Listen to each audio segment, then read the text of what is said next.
Assalamualaikum warahmatullahi wabarakatuh.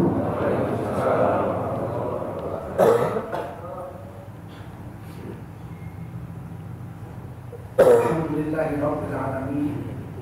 Wassalatu wassalamu ala rasulil karim sayyidina wa maulana Muhammadin wa ala alihi wa sahbihi ajma'in. Asyhadu an la ilaha illallah wahdahu la syarika lah wa asyhadu anna Muhammadan abduhu wa rasuluh alladzi man la nabiyya ba'dah. Allahumma shalli wa sallim ala nabiyil karim sayyidina wa nabiyina wa habibina wa maulana Muhammadin wa ala alihi wa sahbihi ajma'in. Amma ba'du, qala ta'ala fi kitabihil karim. A'udzu billahi minasy syaithanir rajim. Bismillahirrahmanirrahim. Ya ayyuhalladzina amanu taqullaha wa qulu qawlan sadida yuslih lakum a'malakum wa yaghfir lakum dhunubakum wa man yuti'illaha wa rasulahu faqad faza fawzan 'azima. Qala Rasulullah sallallahu alaihi wasallam, man kharaja min baitihi fi talabil ilmi fa huwa fi sabilillah hatta yarji'.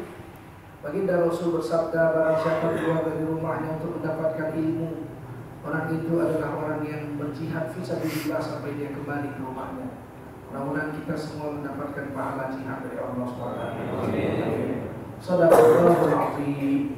وصدق رسوله النبي الكريم ونحن على ذلك من الشاهدين والشاكرين والحمد لله رب العالمين.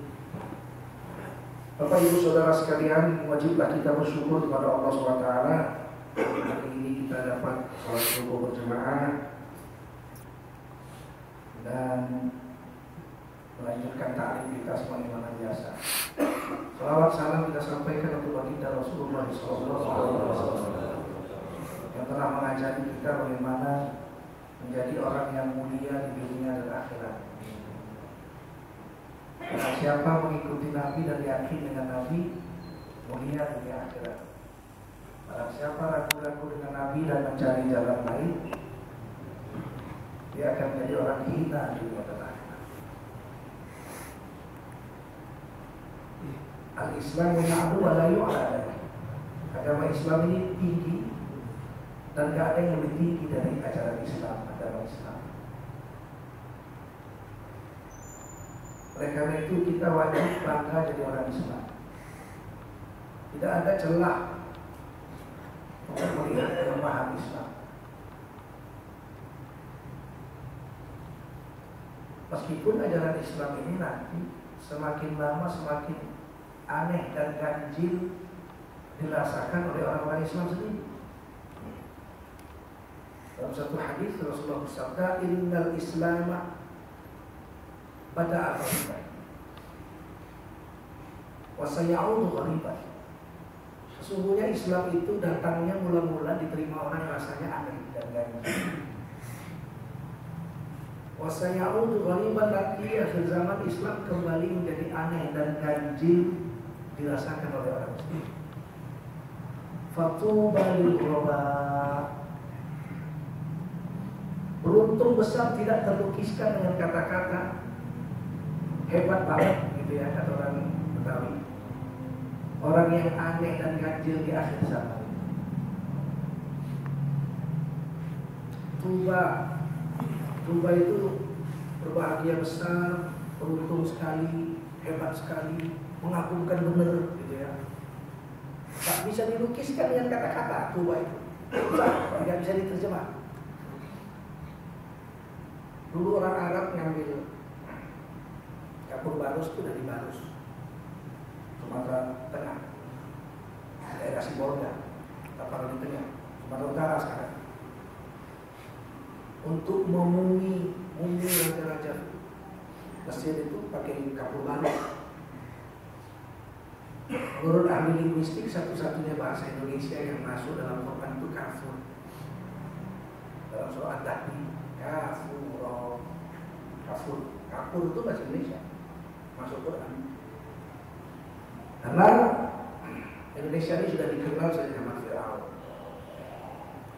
3.000-4.000 tahun sebelum Nabi Muhammad lahir. Dan mereka mengambil emas dari negeri Sumatera.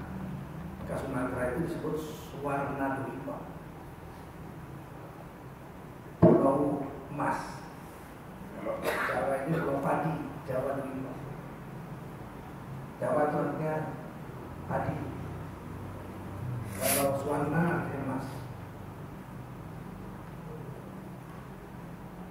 Sudah terkenal Sumatera sejak Nabi belum lahir. Satu hari orang Arab datang ke Barus. Mereka naik kuda. Makanya di Tanah Batak ada kuda, kalau saya ada kuda. Siapa yang bawa? Orang Arab. Di Australia ada onta. Liar, lepas liar. Siapa yang bawa? Orang Arab. Cari emas, bawa onta. Banyak onta liar di Australia.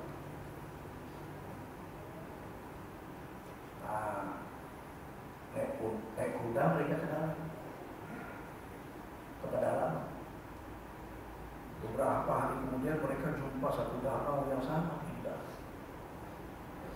Di tengah-tengah danau itu ada pulau yang subur, hijau. Daun-daun kayunya sampai menyentuh air danau. Air danaunya warna biru. Indah sekali, sejuk di atas sebuah gunung. Begitu mereka melihat itu, mereka ucapkan Tuba.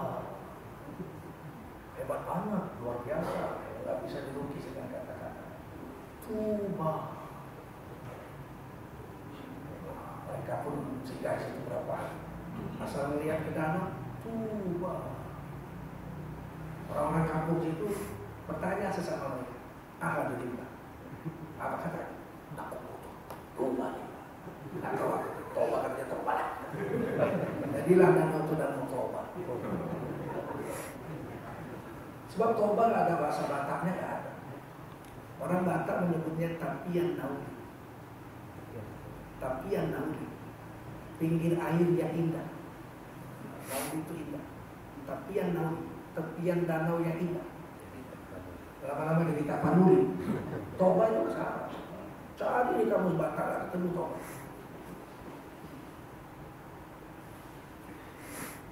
Nah, Nabi mengatakan tuba, fatuba lil ghuraba. Sungguh beruntung besar, sangat mengagumkan, bahagia sekali orang yang di akhir zaman itu termasuk dalam golongan orang-orang yang ganjil dan aneh. Ditanya oleh sahabat, sahabat bertanya, wa man ghuraba'u ya Rasulullah. Siapakah orang yang aneh dan ganjil di akhir zaman itu? Qala Rasulullah sallallahu alaihi wasallam, Nabi jawab, alladzina yasluhuna inda fasadin nas. Yaitu orang-orang yang memperbaiki orang yang rusak di akhir zaman. Ketika orang-orang sudah pada rusak, jauh dari agama, ada yang memperbaikinya supaya kembali menjadi bagus, menjadi Islam yang benar. Orang yang memperbaiki itu pasti dianggap orang ganjil di akhir zaman. Kalau kita sholat seharian dari pagi sampai sore, zikir-zikir di masjid, sholat di masjid, orang kagum aja, oh hebat, siapa malam masjid terus tuh, soleh orang.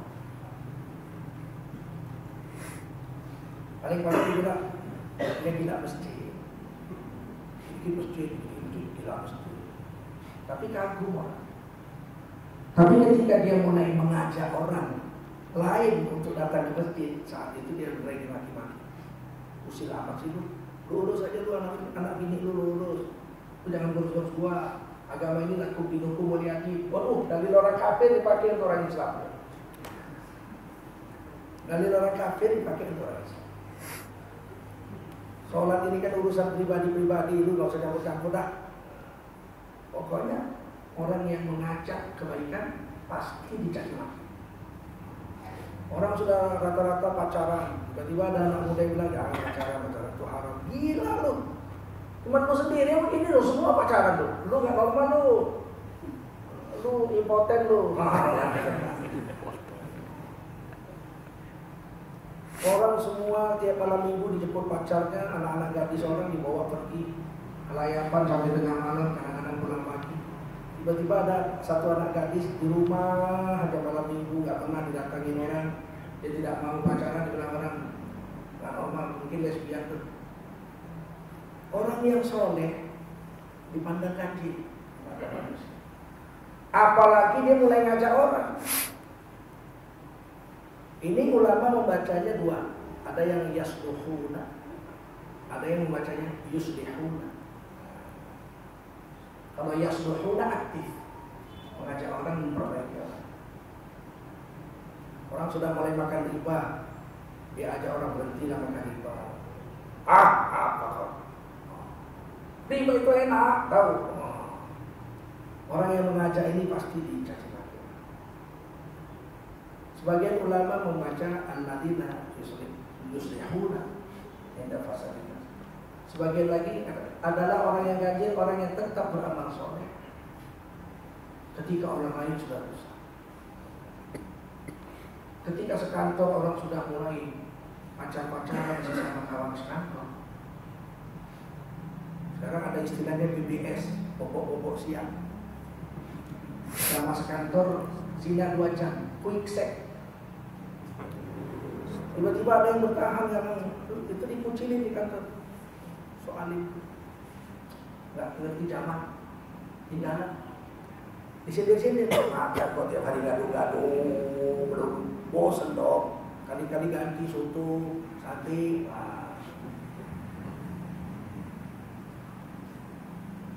Sesakit-sakitnya orang yang beramal soleh di akhir zaman, lebihlah sakit orang yang mengajak orang lain untuk soleh di akhir zaman.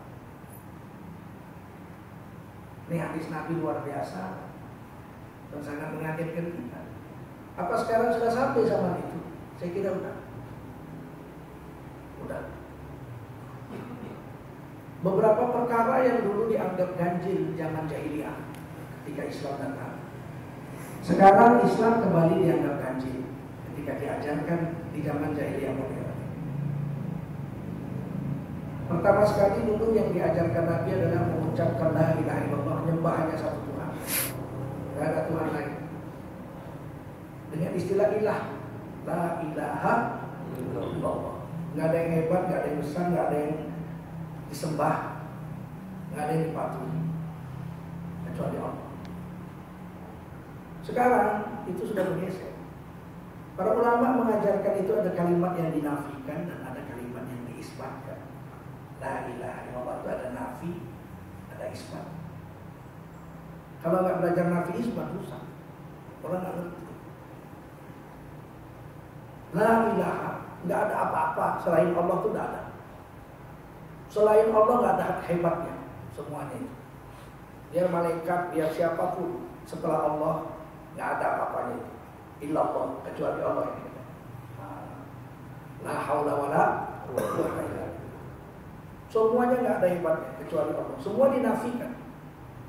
Hanya Allah yang diisbat. Illallah.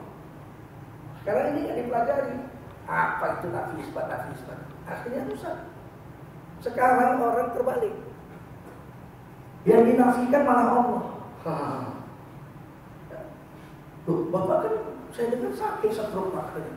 Ya sudah 6 bulan stroke, nggak bangun-bangun dan tempat tidur. Kok sekarang saya bisa lari pagi? Wah itulah, saya berobat ke Singapura, Pak dokter.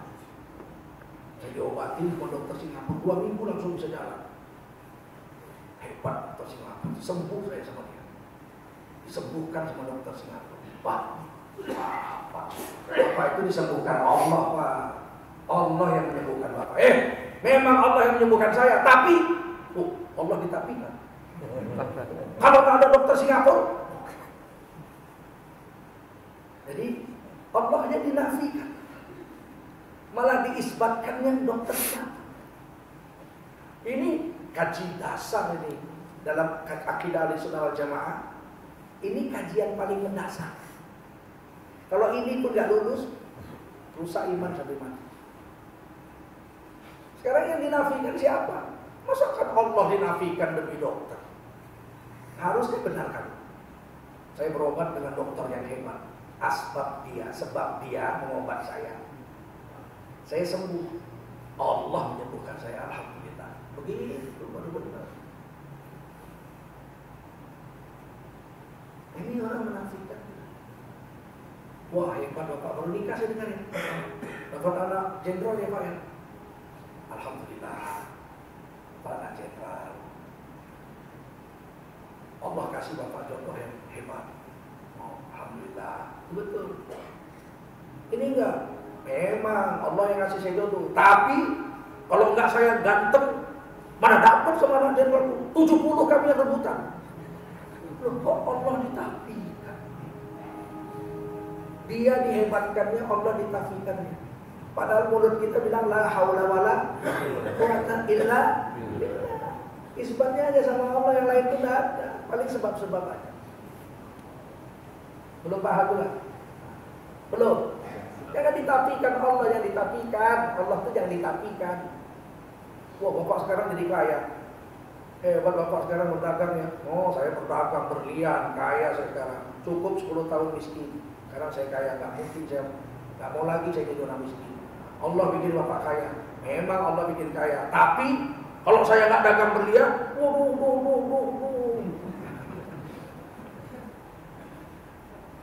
Allah ditafikan sama dia. Jangan pernah menafikan Allah. Rupanya tapi itu bahasa Arab. Nafi.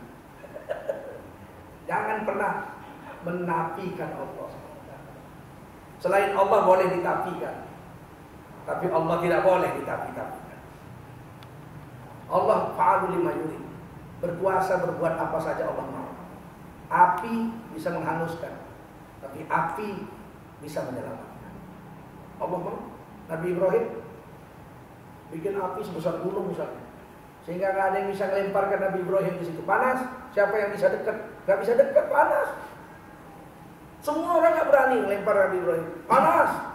Akhirnya Nabi Ibrahim diketapel dari tiang istana Namrud, diketapel. Dari jarak jauh, jatuh ke api. Kayu yang membakar itu menurut riwayat 40 hari padam. 40 hari padam, habis jadi abu. Nabi Ibrahim diikat, dibuang ke api itu. Begitu dekat ke api itu Allah berfirman, ya nar kuni bardan. Allah berfirman, hei api jadilah sejuk.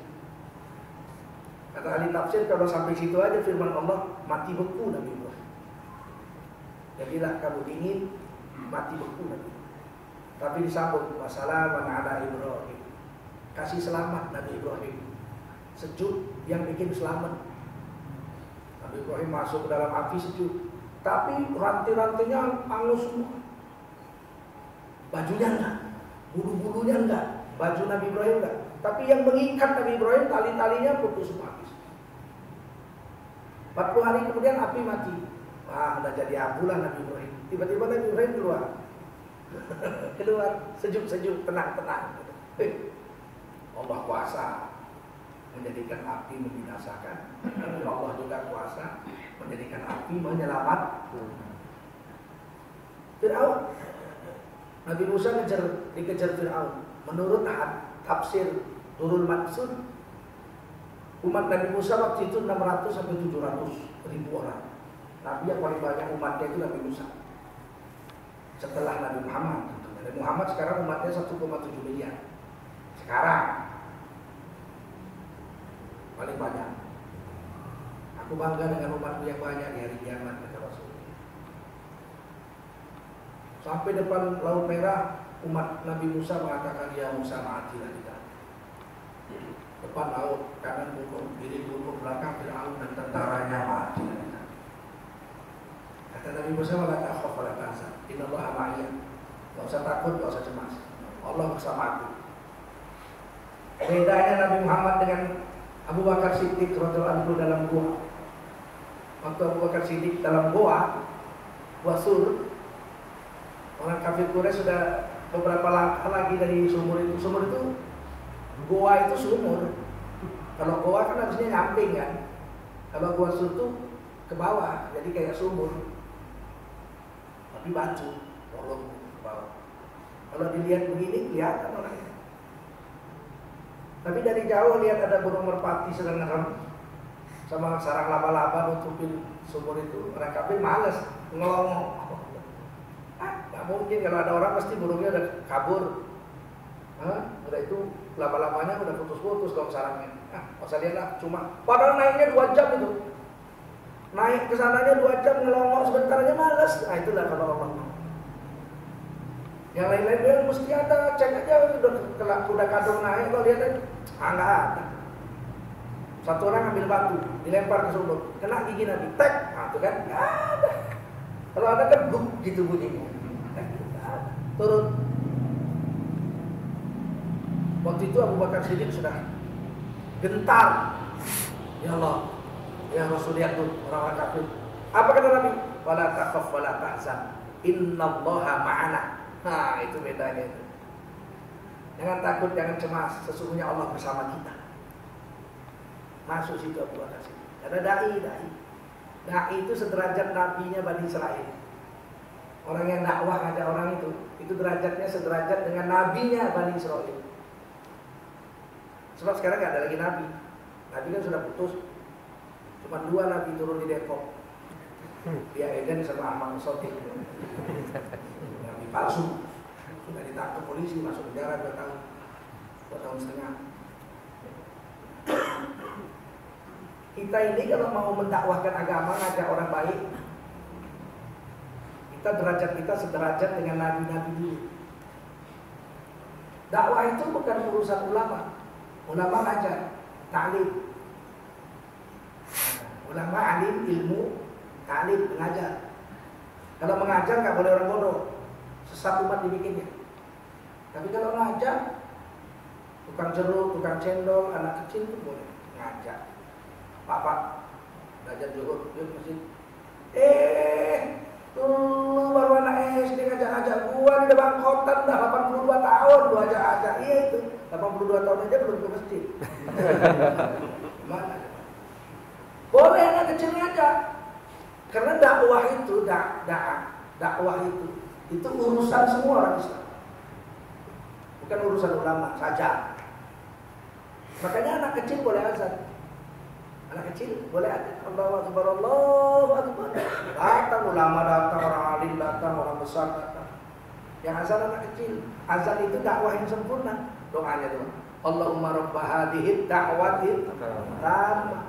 Ya Allah yang telah menjadikan azan sebagai dakwah paling sempurna, dakwah sempurna. Boleh anak-anak, karena dakwah itu anak-anak boleh. Dia nggak berilmu. Ayo pakai masjid, terlagi zuhur. Mana dalilnya sholat zuhur ke masjid? Soal dalil nanti tanya sama Ustadz di masjid Pak. Saya nggak tahu, saya sama bapak sama bodohnya. Soal dalil tanya sama Ustadz di masjid. Yang saya tahu kalau udah azan kita disuruh datang, habis. Itu ngajak. Kalau ngajak semua orang mesti ngajak. Itu dalilnya Quran. Wal takum minkum ummatun yad'una ilal khair wa ya'muruna bil ma'ruf wa yanhauna 'anil munkar. Ulaika humul muflihun. Ini indah sekali ya ini. Wajib ada di antara kamu segolongan umat yang mengajak kepada kebaikan, menyeru kepada yang ma'ruf, mencegah kepada yang munkar. Distempel ayatnya. Ujungnya itu. Wa ulaika humul muflihun. Mereka adalah orang yang sukses. Yang mau mengajak orang itu orang yang sukses. Kata ulama, wajib ada, kalau diterjemahkan hendaklah ada di antara kamu segolongan umat yang mengajak kepada yang baik. Itu terjemahan. Kalau tafsirnya itu artinya wajib ada. Karena minkum itu wal takum minkum, minnya itu 2 artinya. Yang satu bilang litab'id, yang satu bilang litab'in. Kalau litab'id, separuh orang di kampung itu dakwah, separuh lagi enggak, lepas dosa. Artinya fardu kifayah. Separuh pengajak kebaikan, separuh lagi diem aja. Tapi nggak berbuat kemungkaran. Kalau berbuat kemungkaran tetap berdosa. Diem, nggak ngajak, diem. Yang separuh ngajak, cukup. Nah itu kalau littabain. Kalau minnya itu diartikan littabiin, maka setiap individu orang Islam di kampung itu semuanya wajib dakwah.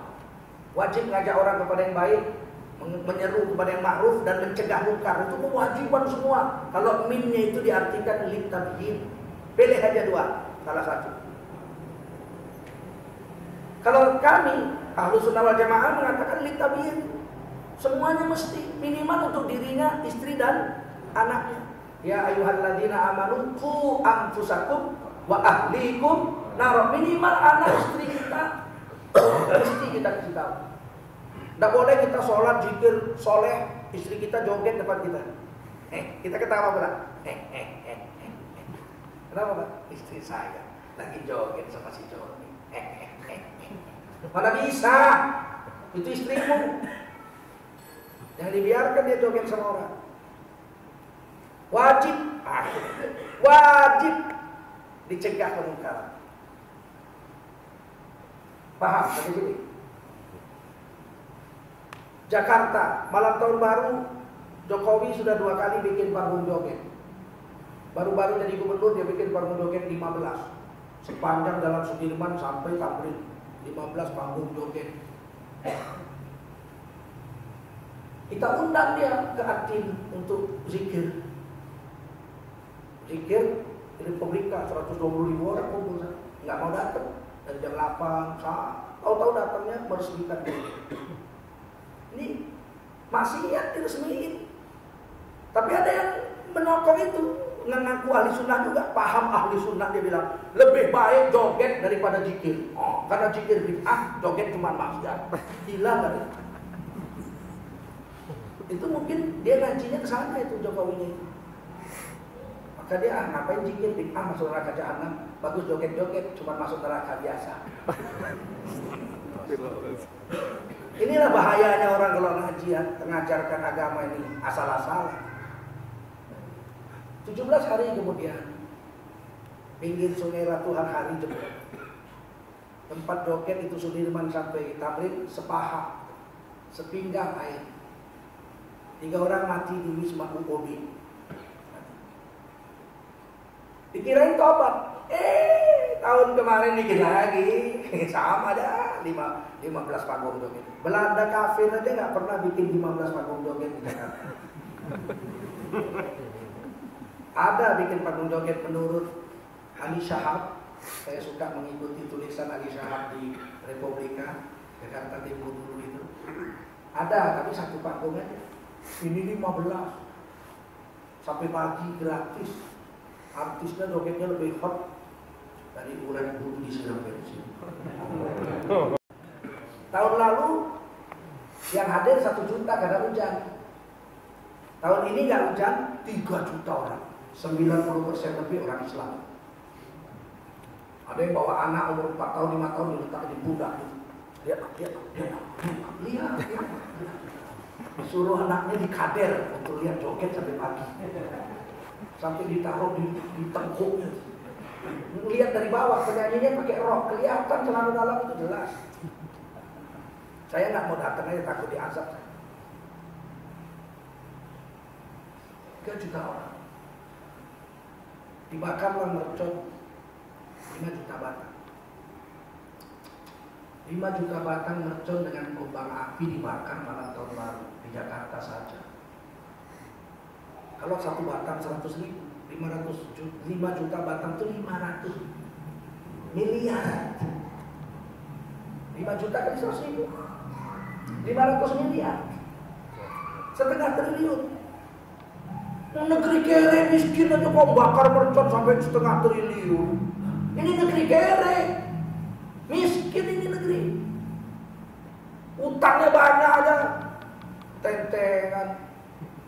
Nggak tahu diri ini negeri. Maksiat dikoordinir sama kepala daerah. Katanya kami nggak pakai duit rakyat hanya 1 miliar. Iya, tapi uang sponsor. Kalau satu panggung 1 miliar, 15 miliar masuk kantong, nggak diperiksa KPK, nggak diperiksa BPK, itu uang sponsor bukan uang negara. Masuk ke CEO-nya itu, 15 miliar. Satu malam bakar 500 miliar duit satu malam. Buang api ke langit. Balik lagi 17 hari kemudian turun hujan banjir seluruh Jakarta. Untung Allah masih baik, dilemparkan 500 batang mercon, Allah kirim air. Coba kalau Allah kirim meteor.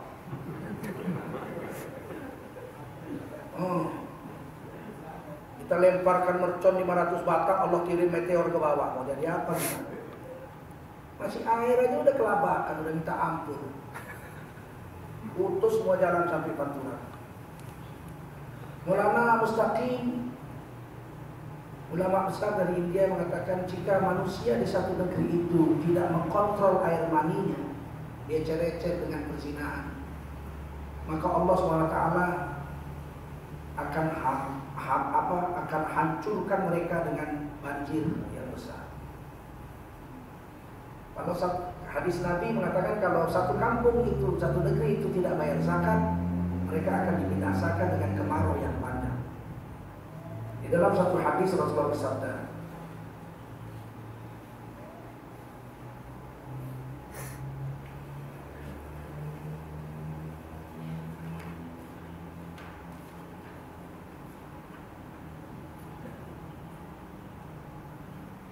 idza dhahara zina war riba fi qaryah, kalau sudah nyata terang-terangan zina dibuat di satu negeri dan riba dibuat terang-terangan di satu negeri,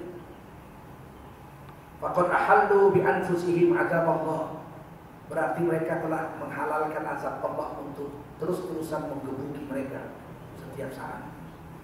Ini hadis Tabrani dan Hakim. Kita ini zina udah terang-terangan.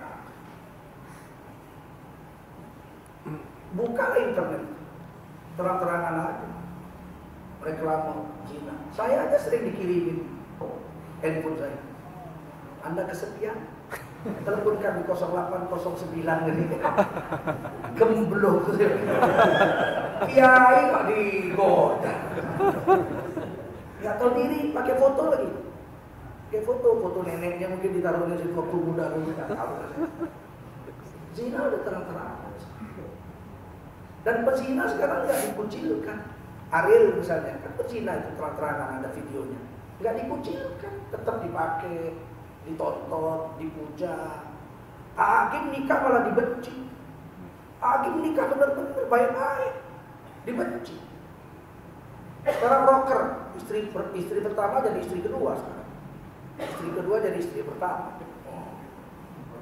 Kan halal gitu kan? Rocker deh. Istri dulu rujuk, kan berarti kan istri tua sekarang istri muda. Saya nggak kepingin kawin dua, cuman kawin dua kan halal. Halal nggak? Halal. Memang tidak sunnah, mubah saja, hukumnya mubah, boleh. Tapi kenapa yang boleh diharam? Yang haram kok malah dibolehkan? Nah, kan aneh. Ini sekarang aneh. Kalau kita pindah bank dari bank konvensional ke bank syariah, aneh tuh. Oh, kamu ini kolot banget. Hidup ini kalau semua Arab, repot dong katanya. Padahal berapa banyak bank Islam sudah. Ngapain bertahan di bank kafir? Orang Eropa aja udah males nabung di bank konvensional. Karena nggak adil, nggak berberi keadilan. Kalau menabung di bank Islam, di sana namanya Islamic Bank. Terang-terang kalau di Eropa tuh Islamic Bank, gitu. Di sini aja dulu Pak Harto bilang jangan pakai Islam, nanti Hindu bikin bank juga, Kristen terutama nanti bank Kristen. Akhirnya Hasan Basri, ketua MUI waktu itu, mengatakan sama Pak Harto, dah kita bikin aja namanya bank muamalah. Karena yang bermuamalah itu pasti orang Islam. Oh ya bagus kata Pak Harto. Sekarang setelah Pak Harto lengser ganti bank syariah. Yang bersyariah itu pasti orang Islam. Udah. Tapi kalau di luar negeri Islamic Bank, bank Islam, jelas-jelas. Kita nggak mau pindah. Dan yang paling sedih, ustadz-ustadz yang nggak ngerti ikut ngomong gitu. Ternyata yang syariat sama saja. Itu kok sama saja? Dia ngerti apa soal itu? Kita sekolah urusan itu 2 tahun sekolahnya. Masa sama? Kalau sama ngapain sekolah? MUI bikin fatwa 84 fatwa. Untuk apa kalau sama pakai fatwa? Kemarin ada ustadz ceramah, murid saya SMS. Dia bilang asuransi haram. Gampang aja dia bilang haram. Ente baru boleh bilang halal atau haram pakai ilmu. Pakai ilmu, bukan pakai mulut. Kalau pakai mulut si bejo pun bisa. Si otot pun pakai ilmu. Katanya pokoknya nggak boleh itu dalam Islam, nggak ada asuransi. Kenapa nggak ada? Menabung boleh nggak dalam Islam? Nabung boleh nggak? Boleh. Kalau kita boleh dong. Asuransi Islam itu nabung. Ya ayyuhalladzina amanu taqullaha wal tanzur nafsum ma qaddamat. Dia kan, hai kamu orang beriman, bertakwalah kamu dan tiap-tiap diri hendaklah mempersiapkan masa depannya. Masa depan di dunia dan masa depan di akhirat. Kalau nggak, ngapain kita bikin tabungan pensiun? Kalau nggak boleh, makan semua habis lah, sisa buang semua, ya kan? Ini gaji 10 juta, cuma dimakan 1 juta, 9 juta, tabur-tabur sama orang-orang miskin. Kan kita simpen juga. Asuransi syariah beda dengan asuransi konvensional. Konvensional itu setoran pertama selama 2 tahun itu dihitung 0. Jadi kalau bapak-bapak masuk asuransi konvensional, berhenti setelah 14 bulan, berhenti deh, nggak usah lagi diterusin. Duit bapak angus, 14 bulan itu angus. Selama 2 tahun dihitung 0. Kalau asuransi syariah hari pertama bayar, bulan depan nggak jadi, ceng, saya nggak jadi deh. Kalau orang Medan ceng goreng, ceng, saya nggak mau lagi. Itu dipulangin duit, potong administrasi, pulangin. Jadi istilahnya nabung. Asuransi syariah itu nabung. 10 tahun nanti kembali, dipotong seberapa biaya dikembalikan. Ada keuntungan karena duitnya dipakai. Dari mana kalau mati klaim? Kalau konvensional mati klaim diambil dari uangnya. Kalau syariah tidak, diambil dari dana ta'awud. Setiap kita nyetor misalnya 100.000 sebulan, 4% dipotong, hilang. Dipotong untuk tabungan dana abadi.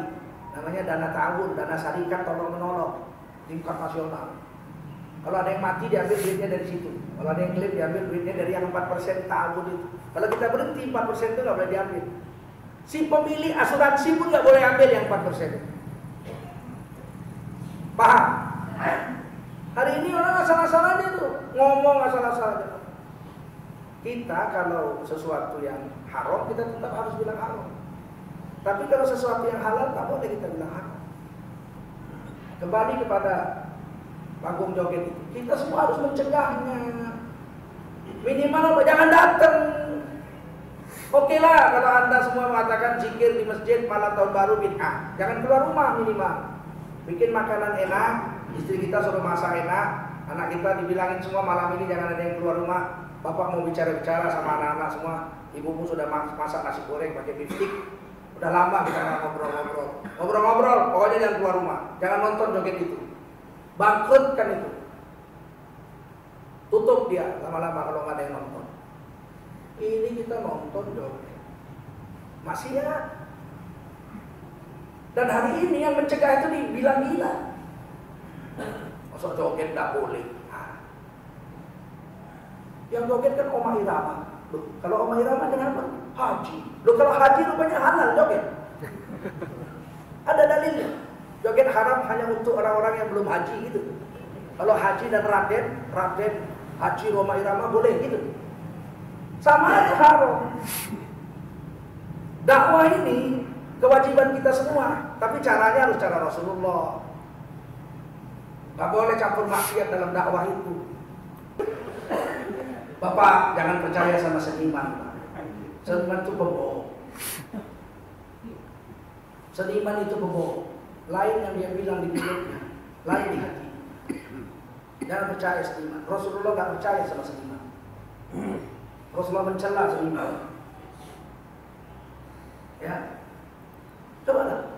Saya kadang-kadang kan naik bus ya. Nah, kalau dakwah itu saya naik mobil bus. Supir itu putar lagu saya nggak bisa larang. Dan biasanya supir itu hobinya dangdut. Dia terdengar saya juga.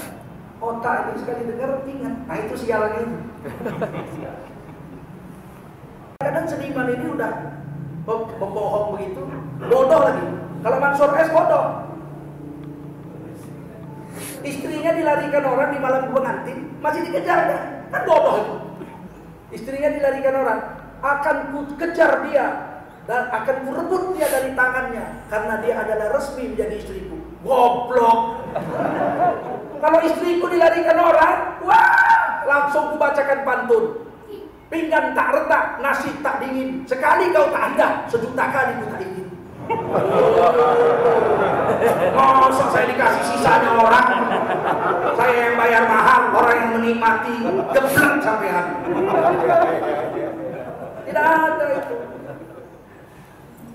Kita wajib itu menyetop itu dengan segala macam cara.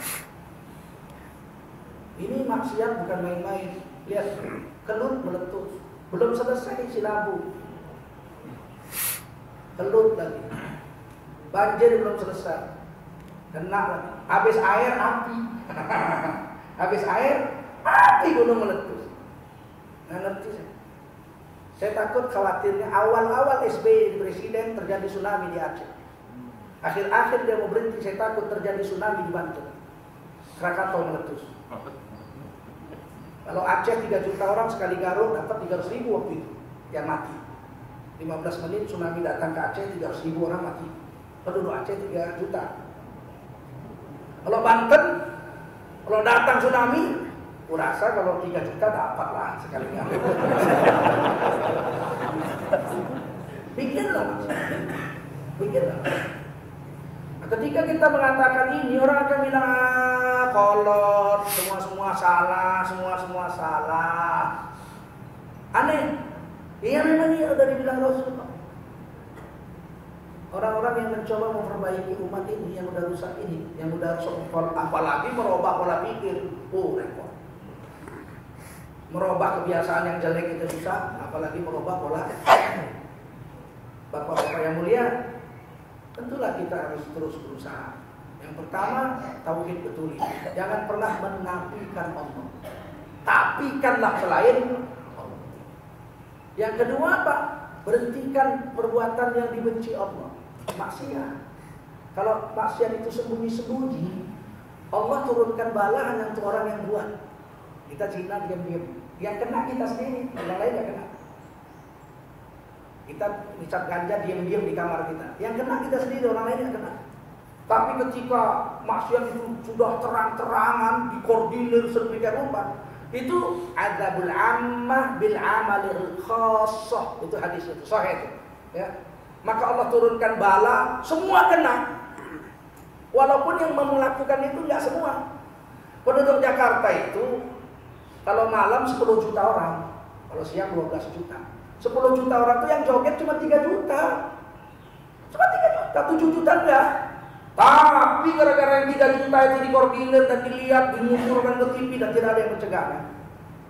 Yang 7 juta ini ngalamin juga bencana. Ini yang kedua.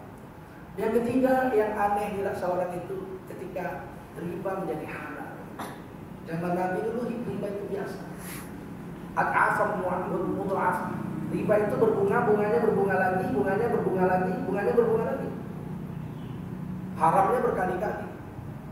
Sedangkan bunganya sekali berbunga aja, pokoknya sekali berbunga aja haram. Apakah bunga? Bunga itu minjem, ditentukan. Tambahan bayarannya itu ditentukan. Itu riba. Kalau nggak ditentukan nggak riba. Pak, saya pinjam 1 juta Pak sama Bapak sebulan. Oke, nah 1 juta. Saya pinjam 1 juta. Saya beli batu cincin. Karena ada yang mau beli sama saya 2 juta. Terus saya beli batu cincin 1 juta. Saya jual Pak 2 juta. Terus bulan depan saya jumpai, Pak, uangnya udah saya pakai, alhamdulillah. Ini 1 juta uang Bapak. Ini untungnya saya kasih hadiah untuk Bapak nih 500.000. 50% itu. Iya, tapi hadiah. Kan tidak ditentukan. Dan saya nggak keberatan, saya juga dapat 500 ribu tanpa modal. Dan ini sunnah kalau yang kedua ini. Kasih hadiah lebih. Nabi itu kalau pinjam tetap dilebihkan pulangnya. Tapi tidak dijanjikan. Ketika dijanjikan bil akad, dengan akad, riba lagi. Walaupun 1 rupiah.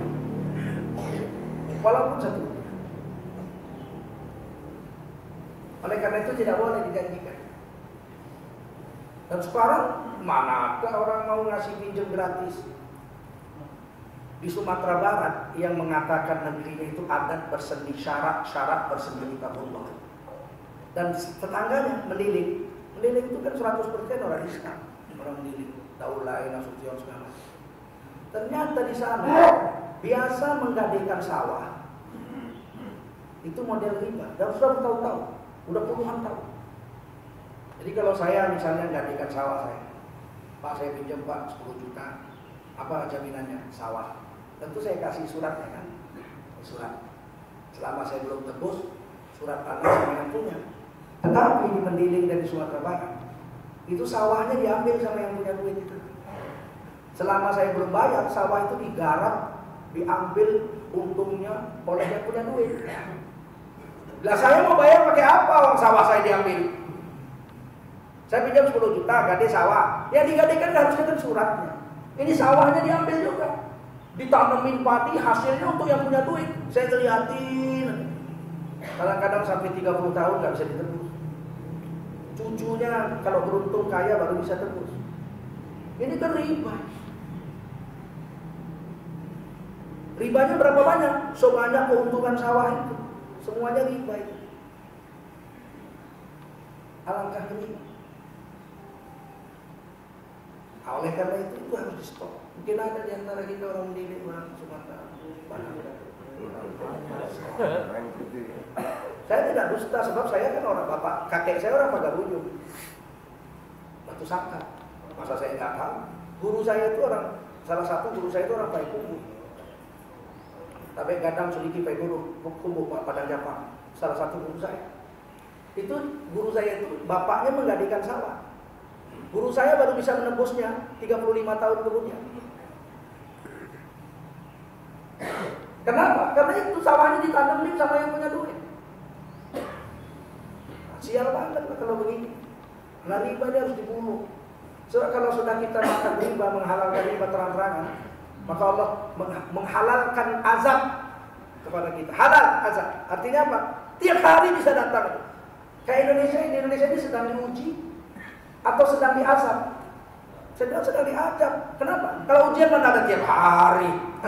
Ujian itu sekali-sekali, sebulan sekali, 6 bulan sekali, ya kan? Ujian semester, ujian tahunan, ujian kelulusan. Ini tiap hari ujian. Guru kalau ada tiap hari nguji itu guru gila. Itu ujian itu tiap hari ujian. Guru gila.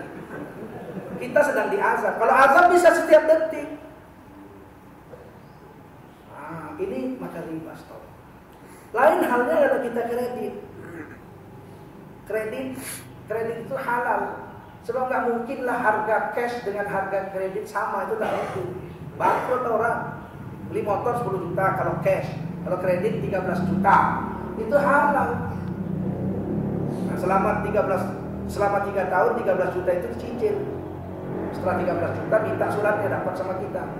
Kalau di tengah jalan dilunasi haram. Karena nggak boleh ada 2 akad. Jadi kan 2 akad tuh, separuh cash, separuh kredit tidak bisa. Kalau kredit aja sampai lunas. Kalau cash aja, jangan kredit. Nah, ini kadang-kadang kan kita begitu, kredit motor 3 tahun, baru setahun diangkat jadi menteri, malu dong. Ada kreditan motor, ini saya bayar sekalian, haram itu riba jadinya. Harusnya 13 juta itu 3 tahun. Kok Anda bayar 13 juta dalam setahun? Paham itu? Seandainya macet kredit di tengah jalan.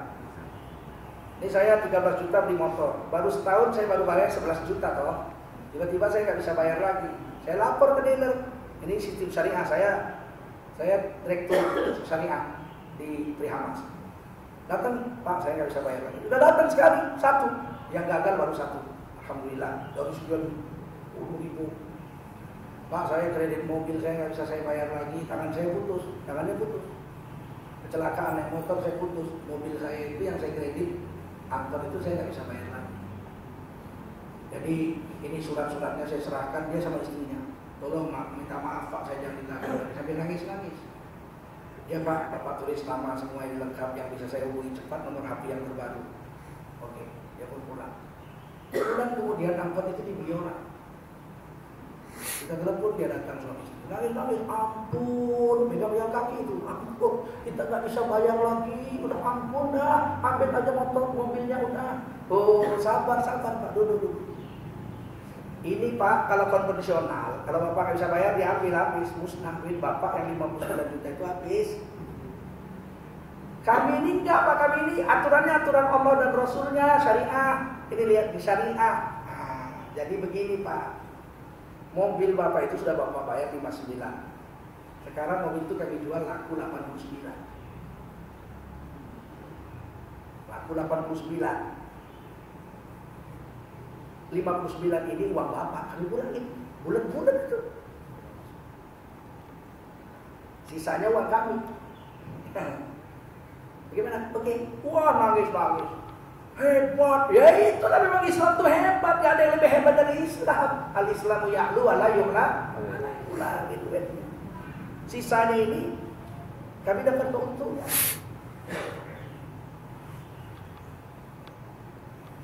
Harga mobil itu 70. Nah, yang sisanya itu kami kan masih untung. Untung yang di atas 70, 19 bagi 2 sama dia. Mobil ini sebenarnya harganya 70 Pak. Awal-awal kita kredit, ya. Ternyata laku 89. Sisanya, nah ini yang 70 kami ambil Pak. 59 kan udah Bapak bayar. 59 kami pulangin ke Bapak, kan udah Bapak bayar. Nah ini sekarang balik. Apa nggak nangis? Maukah kita? Nah itu, memberhentikan itu. Dan gorib, aneh. Dia cerita sama orang.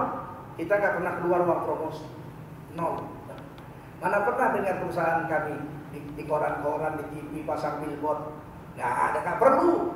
Sebab orang yang ikut sama kita sekali, dia bawa 10, 20 saudara-saudaranya untuk datang jadi nasabah. Dari mulut ke mulut. Islam itu tinggi. Itu syariah. Riba. Nah mudah-mudahan yang terakhir nikah. Dulu nikah nggak perlu. Zaman jahiliyah itu orang zina aja, udah hamil baru dibawa istrinya, selesai. Begitu juga di Indonesia ini, waktu zaman Belanda kolonisasi namanya.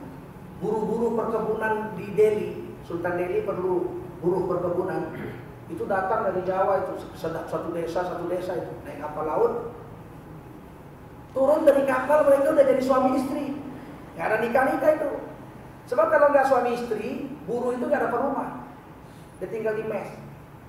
Supaya dapat rumah, ada halamannya segala macam. Ya mereka ngakunya udah kawin aja. Gue siapa jenengmu? Meni. Gue ngaku bujuk gue ya. Gue itu omah. Oh iya guys. Turun dari kapal gandengan. Siapa itu bujuku Pak? Entah kapan nikahnya nggak tahu. Belakangan ketika saya SMP, saya dipanggil oleh satu orang tokoh masyarakat di desa saya sendiri. Dia bilang, nah, bawa mereka ke rumah. Mau pergi haji. Wah, apa itu? Iya, aku perlu kue ini. Ada pelajaran. Iya, saya SMP. Ini kisah saya. Sebenarnya begini. Bawa wedo ini butuh bojoku. Butuh bojoku, bukan istri. Tadi bojo di siapa? Bojo di anu wong. Loh, kok iso ngono? Tukar. Rupanya tukar. Istrinya bapak sana itu diambilnya, istri dia diambil sama bapak sana, tukar. Janjinya 2 minggu. Rupanya enak, lanjut. Iya mah. Nah iki udah aja ini. Jadi celok lah. Bapak kan, ya wes bingung begini tak celok. Datang sana 2 orang. Lho iki bojoku saiki, biyen bojone dhek tukar. Lho piye carane? Akhirnya terpaksa harus diceritakan. Dia dinikahkan lagi. Datangnya sana, saja nih dia dulu. Mutu suku kapal orang yang nikah nih, kalau mutu suku kapal langsung jadi bodoh. Rupanya dulu pun nggak nikah juga, turun dari kapal jadi aja. Nah sekarang nih, aneh kan? Dan itu terjadi di kampung saya di Medan. Banyak yang diulang nikah. Sekarang terjadi lagi zaman sekarang. Orang nikah, saya di SMS kemarin malam. Saya mau nikah Kiai. KUA-nya minta 700.000, padahal di peraturannya 500. Beratnya bukan main, saya nggak bisa nikah kalau begini caranya. Saya bilang ngadunya ke polisi sama Kementerian Agama. Jangan sama saya sih nggak bisa bantu. Mengubah perilaku KUA itu. Rekam laporan polisi. Tapi kami mau nikah Pak, ya nikah aja. Ada walinya, ada 2 orang saksi, ijab kabul, bayar mahar, selesai. Nggak mesti pakai KUA. Tapi anak kami nanti nggak bisa sekolah karena nggak terbit surat akte kelahiran. Nah, ini kan problem. Akhirnya orang nanti malas nikah. Sekarang sudah beredar. Ngapain? Kalau mau makan daging rendang, beli aja sepotong. Kenapa harus piara lembu? Mahal. Akhirnya orang milih zina dalam pintas. Kita wajib mencegah. Oleh karena itu dana masjid itu boleh untuk nikah. Kalau ada jemaah kita yang miskin yang bisa nikah, lapor ke masjid. Saya mau nikah, KUA minta 500.000 Pak. Sedangkan masjid bayar. Masjid kan boleh bayar, itu kan uang infak. Infak itu kan asal kata nafkah, dinafkahkan di jalan Allah. Nikah itu kan syariat Islam kan, ya kan? Boleh dong uang kas masjid untuk menikahkan jemaah kita yang ada di sini yang miskin. Keluarga tulis, bapak tulis, kalau perlu diumumkan juga. Biaya nikah Udin bin Bejo 500.000 dibayar oleh masjid. Boleh. Hari ini kita menganggap uang masjid itu kan untuk air, listrik, honor ustaz. Ustaz sekali-sekali nggak dibayar honornya boleh kok. Sedekah. Pak Ustaz hari ini nggak dibayar, kenapa? Untuk kalian si Bejo. Boleh. Potong honor gitu kan. Saya sih mau aja. Ustaz lain keberatan. Ini yang perlu dipatahkan pelan-pelan. Saya pikir hari ini hanya 3 yang bisa kita bahas. Tapi lihatlah berapa banyak keanehan sekarang ini tentang syariat Islam. Ketika perempuan pakai cadar dijulukin orang Batman. Padahal itu kan syariat Islam. Ada di surah Al-Ahzab 59. Ninja masih lumayan Batman. Saya dengar itu Batman yang nyorain perempuan juga. Dia pakai celana pendek, perempuan itu pakai celana pendek, lewat perempuan pakai cadar, Batman gitu ya coba. Begitu saya lewat dekat perempuan-perempuan yang berteriak Batman itu, saya naik sepeda motor, saya bilang Assalamualaikum, Waalaikumsalam lah, orang Islam. Orang Islam pakai celana pendek, perempuan manggil perempuan pakai cadar Batman. Karena dianggapnya ganjil, aneh, dan kita wajib mematahkan itu. Kalau dengar sini, nih lihat surah Al-Ahzab 59. Jilbab itu menutup kepala, muka dan dada. Yang kamu pakai ini kerudung, nampak muka dan tapak tangan itu kerudung. Itu bahasa Arabnya khimar, khumur jamaknya. Itu di surah An-Nur 31. Kalau yang dipakainya tadi cadar itu 59 Al-Ahzab. Dan ejek-ejek, dia pakai agama. Nah, harus dijelaskan supaya orang tidak merasa ganjil. Ini kadang-kadang Ustaz, apa itu cadar-cadar? Itu budaya Arab. Katanya pula, budaya Arab nampak perut. Namanya tabarrujul jahiliyah. Zaman Nabi itu orang Arab gak pakai baju. Kalau budak telanjang nampak buah dadanya. Kalau istri orang, ditutup buah dadanya saja. Perutnya nampak, pusernya nampak. Itu pakaian Arab. Jilbab dan kerudung itu pakaian Allah. Ada di Quran itu, syariat Islam. Beda itu. Harus dijelaskan. Karena kita semua ini wajib berdakwah dan membunuh keanehan-keanehan di akhir zaman. Walaupun kita sendiri akan dibilang orang aneh. Tidak apa-apa. Pertama kali saya nikah di Medan, kisah majelis. Perempuan dalam rumah, laki-laki di halaman. Waduh, semua orang bilang saya sesat, gila. Pengantinnya nggak duduk sampingan, enggak. Perempuan dengan perempuan, laki-laki, oh gila, semua bilang gila. Ustaz-ustaz pun bilang apa itu? Orang keturunan Cina aja kok pestanya model Arab. Loh, itu bukan model Arab, itu model syariat. Akhirnya sekarang sudah ribuan orang yang pisah majelis waktu nikah, laki-laki lain, perempuan lain. Syukur alhamdulillah. Pelan-pelan sih berubah. Awal-awal dulu, paman saya pun nggak mau menghadiri pernikahan saya. Gila kau. Saya bilang kok gila, saya dosen usul kok gila. Ada dosen gila. Tapi begitulah. Ya. Akhirnya orang lama-lama ngerti juga.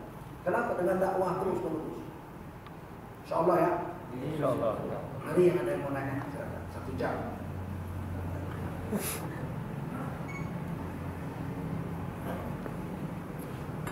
Silakan waktu ada yang bertanya.